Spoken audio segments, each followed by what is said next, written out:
Hello everyone, welcome to Career Globalization with Winnie.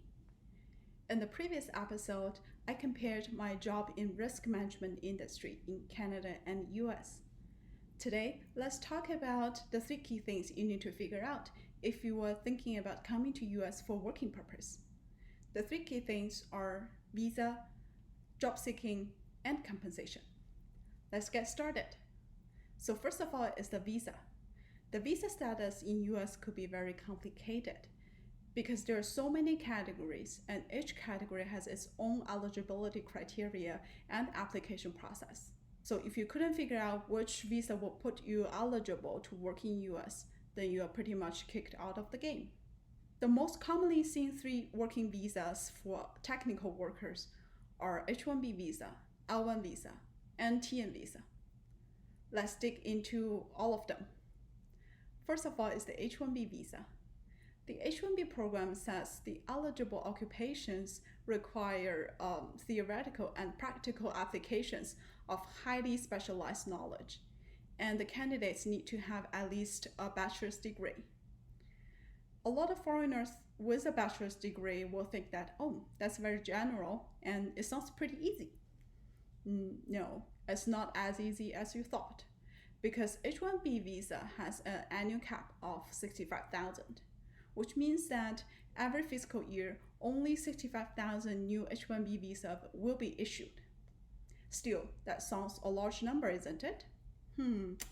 Let's take a look at how many applicants each year. So in 2019, there are about 190,000 cases filed for H-1B visa, which makes only about a third of people will actually get this H-1B visa. So how do they determine who fall under the lucky 1/3? It's actually a very fair way. They do a H-1B lottery draw every April. So once a year in April, you will be put in a candidate pool with all the other people who file for H-1B visa. And if you're lucky, you get the lottery draw, then your H-1B visa will take effective in October the same year, and it will allow you to work in US for as long as 3 years. So what will happen if you didn't get the H-1B visa? That leads us to the second type of visa, which is the L-1 visa. The L-1 visa is an intercompany transferee program, which allows the US employer to bring their non-US employee from outside US to US. The L-1 visa has 2 subcategories, the L-1A and L-1B. The L-1A is for managers and executives, and it will allow the employee to work for the employer for as long as 7 years in US. The L-1B visa is for the US employer to bring their employee with specialized knowledge who have been working for the same employer but in non-US offices for at least a year in the past 3 years.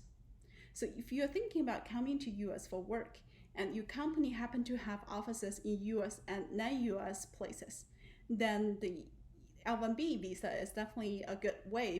And also, if you didn't get the H-1B lottery draw, L-1B can be considered as your alternative, because you can work for the same employer but in a non-US office for a year, and then the employer can bring you back to the US under this L-1B program. The third working visa is a TN visa. The TN visa is a special working visa for Canadian and Mexican citizens under the NAFTA program. The TN visa has a list of eligible occupations, and it also requires the candidate to have bachelor's or higher degree. If you are a Canadian or Mexican citizen and your job actually fall under the eligible category and you have a bachelor or higher degree, then I highly recommend the TN visa because it's not subject to any quota or any other restrictions. After I figure out my visa status, I start the job seeking.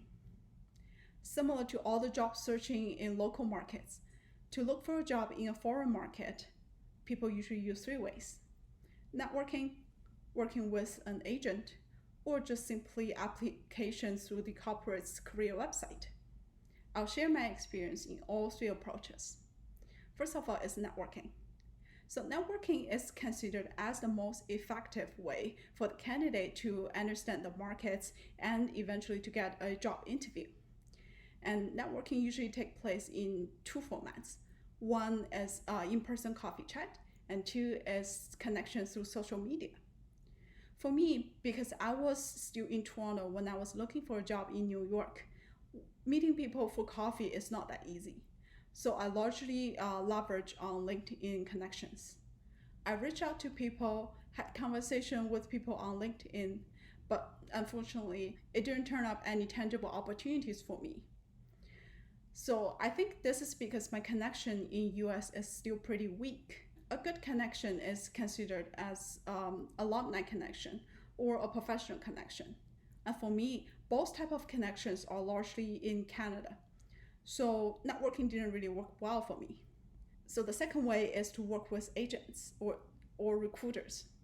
The recruiters are very active in North American job seeking markets. And I put myself in contact with several recruiters, and then I had several conversations with them. Even though it didn't turn up a job offer for me, I find these conversations very helpful and very informational because they know the job market better than I do, and they give me very helpful tips and information. Now moving on to applications through the corporate website, which is considered the most cumbersome and least effective way, but it turned out to be the way that I landed on my current job. So when I think about like all three ways, even though for me, application through the corporate website is the way that I got my current job, I still recommend you to try all three approaches because you never know which one will turn up some opportunity for you. Okay, now I have a job offer. I need to think about like how much money I need.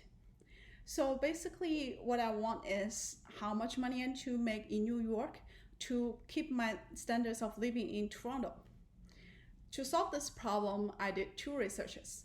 First of all, is looking up in career searching websites such as Glassdoor. I put in my job title, the company's name, and the location, and Glassdoor will return a salary range based on survey results. That basically gives me a good idea about my salary range based on my specific job title or job position. But still, this is a wide range. I still need to pin down a number that I want to look for, which make me to do another research. I look up in Google, what is the living cost New York versus Toronto? And Google returned a list of websites that give me helpful information. For example, Numbeo. It told me that if I make 6,700 Canadian dollars in Toronto, I need to make 8,200 US dollars in New York to keep my standards of living. This, from number perspective, it looks like a 20% increase, but if you think about the exchange rate, it's actually about 60% increase. The website also gives me a breakdown of different aspects, how they come up with this number. For example, if I need to rent a one bedroom in the city center, the cost in New York is almost doubled than Toronto. Similarly, for grocery shopping, the grocery price in New York is about 50% higher than Toronto. So with this information in mind, I can basically, based on my salary in Toronto, and calculate how much money I need in New York to maintain my standards of living. But also keep in mind, the number is not the only thing that you care about when you decide whether you want to move to a new city or a new country for working purpose. It also matters what potential or opportunity the new city or the new country will bring to you. So when you make the decision, you don't want to hang up too much on the number only. You need to take into consideration all the things. All right, I hope this video is helpful for you. If you have any questions or if you want to share your experience, feel free to leave a comments below. I look forward to see you in the next episode. Bye-bye.